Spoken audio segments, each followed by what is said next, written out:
Hi friends, ఈరోజు recipe Andhra style ఆవకాయ పచ్చడి. దానికి తెల్ల గులాబీలు కానీ రసాలు కానీ మనం ఏవైనా తీసుకొని శుభ్రంగా కడుక్కొని తుడుచుకొని నీట్గా దానిపైన పొర లాంటిది వస్తుంది. ఆ పొర కూడా తీసేసుకొని శుభ్రంగా తుడుచుకొని ఇప్పుడు ముక్కలన్నీ కొలుచుకొని పెట్టుకోవాలి. ఇప్పుడు 3 కేజీల ముక్కలు ఉన్నాయి.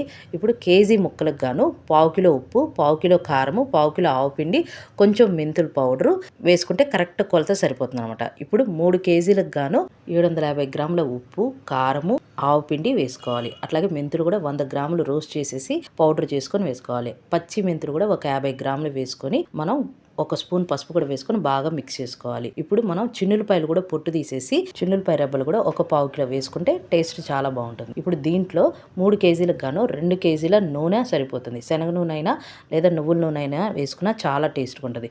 ఇప్పుడు ముక్కలకి ఉప్పు కారం బాగా పట్టేలాగా మొత్తం బాగా మిక్స్ చేసేసుకొని మనం మూత పెట్టేసి 3 రోజుల తర్వాత తీసుకొని ఉప్పు కారం అన్నీ సరిపోయినా లేదో చూసుకుంటే సంవత్సరం పాటు నిలువ ఉండే ఆవకాయ పచ్చడి రెడీ. ఇది వేడివేడి అన్నంలో నెయ్యి వేసుకొని తింటే చాలా చాలా బాగుంటుంది. మీరు కూడా ఒకసారి ట్రై చేయండి. Thank you.